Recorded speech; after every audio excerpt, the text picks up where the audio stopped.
ये क्या किया माँ जी? 2 कप तक नहीं संभाले गए आपसे, कर दिया ना नुकसान। मैं तो तंग आ गई हूँ आपसे। सावित्री देवी को आज फिर अपनी बहू कविता से डांट सुननी पड़ी। ये पहली बार नहीं था जब उनके साथ ऐसा हो रहा था। आए दिन उन्हें अपनी बहू के ताने सुनने पड़ते थे। पति के गुजरने के बाद सावित्री देवी ने बड़ी ही कठिनाई से अपने बेटे रवि का पालन पोषण किया था। खुद हमेशा गरीबी में रही थी, मगर रवि को किसी भी चीज की कमी नहीं होने दी थी। उसका दाखिला शहर के सबसे अच्छे स्कूल में करवाया था।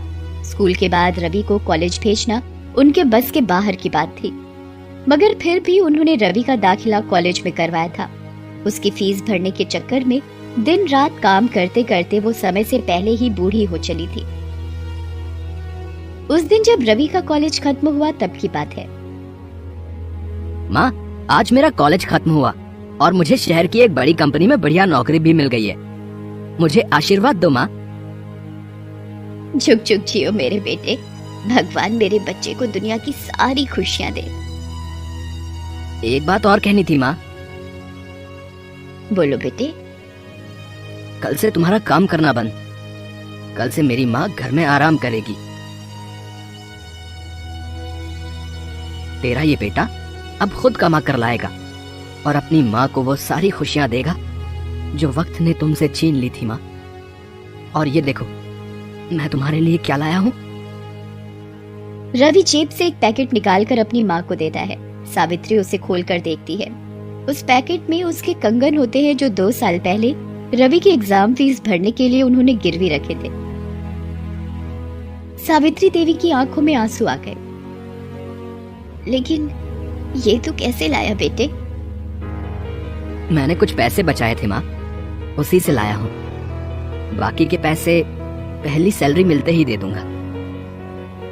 सावित्री देवी खुशी से रवि का माथा चूम लेती हैं। उस दिन से सावित्री का जीवन सुख से व्यतीत होने लगता है, लेकिन ये खुशी बस थोड़े दिनों की मेहमान थी। सावित्री देवी रवि की शादी करवाना चाहती थी। इसके लिए उन्होंने अपनी पसंद की एक लड़की भी देख रखी थी। एक दिन सुबह रवि नाश्ता कर रहा था तब, बेटा, बहुत दिनों से तुझसे एक बात कहना चाह रही थी। बोलो माँ। बस यही कि अब घर में एक बहू आ जाए तो मेरी ये इच्छा भी पूरी हो जाए। मैंने तेरे लिए एक लड़की भी देख रखी है। लड़की तो मैंने भी देख रखी है, बस तुम्हें पसंद आ जाए माँ। सच? दिखा तो जरा कैसी है लड़की। रवि अपने फोन में लड़की की तस्वीर दिखाता है।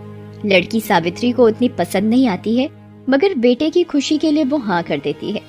वो लड़की कविता ही थी। वो रवि के ऑफिस में ही काम करती थी। फिर रवि की शादी हो जाती है और कविता बहू बनकर उनके घर आ जाती है। पहले कुछ दिनों तक तो सब ठीक रहता है, फिर धीरे धीरे कविता अपना असली रंग दिखाना शुरू करती है। मुझसे नहीं होगा ये सब कुछ। पहले ऑफिस से आओ, फिर 3 जनों का खाना बनाओ। यही सब करना था तो एक नौकरानी ले आते, मेरी क्या जरूरत थी। ऊपर से तुम्हारी माँ का ध्यान भी मुझे ही रखना पड़ता है। तुम्हें पता भी है कितनी शर्मिंदगी उठानी पड़ती है तुम्हारी गवार माँ की वजह से मुझे अपने दोस्तों के सामने। खबरदार, जो मेरी माँ के बारे में उल्टा सीधा कहा तो मुझसे बुरा कोई नहीं होगा। तो रहो अपनी माँ के पल्लू से बंद कर, मुझसे नहीं होगा इतना सारा काम। तभी वहां सावित्री देवी भी आ जाती हैं। कविता की आखिरी बात भी उनके कानों में पड़ जाती है। अरे बहू, इसमें इतना गुस्सा होने वाली क्या बात है? अगर काम ज्यादा है तो मुझसे कहा कर, मैं तो वैसे भी दिन भर खाली बैठी रहती हूँ। माँ, मगर सावित्री ने रवि को चुप करा दिया। उस दिन से कविता घर का सारा काम सावित्री देवी से करवाने लगी। मदद का तो बहाना था। कविता झाड़ू, पोछा, बर्तन और कपड़े भी सावित्री से धुलवाती थी। घर की शांति भंग ना हो इसलिए सावित्री भी सारा काम चुपचाप कर दिया करती थी। लेकिन बूढ़ी और कमजोर होने के कारण उससे अक्सर गलती हो जाया करती थी और कविता को बखेड़ा खड़ा करने का मौका मिल जाता और वो पहले सावित्री को जी भर कोसती, फिर रवि से जाकर उसकी चुगली भी करती थी। आज भी सावित्री के हाथों कब टूट जाने की वजह से कविता उसे ताने दे रही थी। रवि बेटा, बड़े दिनों की इच्छा है कि बद्रीनाथ के दर्शन कराऊं। कौन जाने कितनी जिंदगी बची है। मेरी यात्रा का इंतजाम कर दे बेटा। रवि अभी कुछ कह पाता उससे पहले ही वहाँ कविता आ जाती है। कोई जरूरत नहीं इस फिजूल खर्ची की, अभी वैसे भी तंगी चल रही है। कुछ दिनों बाद जब पैसे आ जाएंगे तब देखा जाएगा। रवि भी कुछ न बोल पाया। सावित्री देवी वहाँ से उदास होकर चली गई। उसी रात,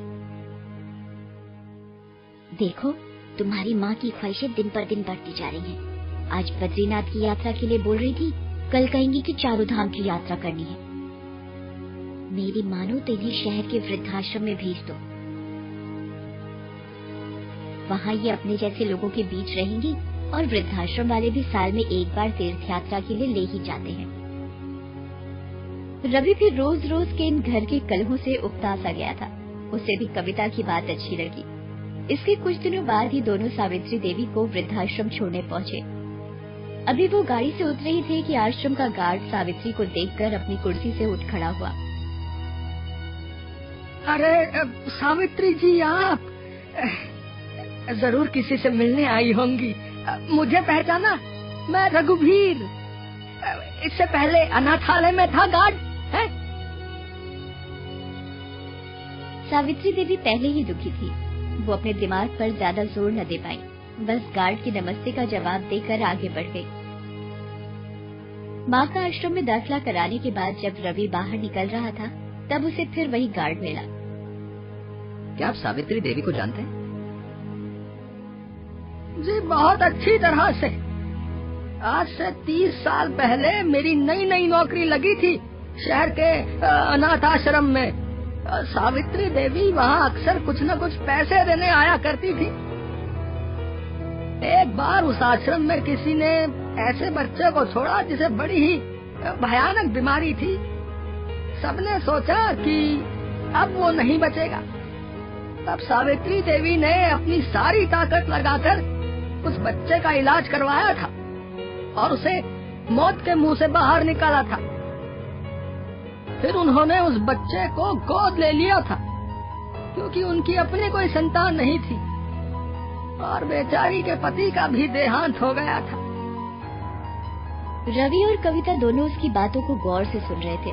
रवि को लगा जैसे आज जो उसने पाप किया है, अपनी सगी माँ से बढ़कर प्यार देने वाली स्त्री के साथ, उसकी वजह से वो खुद की नजरों में ही गिर गया है।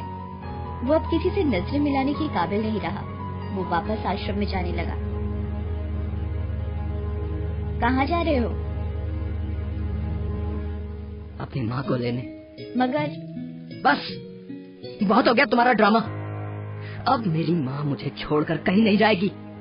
और खबरदार, जो मेरी माँ को जरा सी भी तकलीफ दी ना तुमने। नहीं, मुझे माफ कर दो। मुझसे बहुत बड़ी गलती हो गई। अब मैं माँ को जरा भी तकलीफ नहीं दूंगी। इसके बाद दोनों सावित्री देवी को लेकर वापस घर आ जाते हैं और सावित्री के जीवन में खुशियाँ फिर से लौट आती हैं।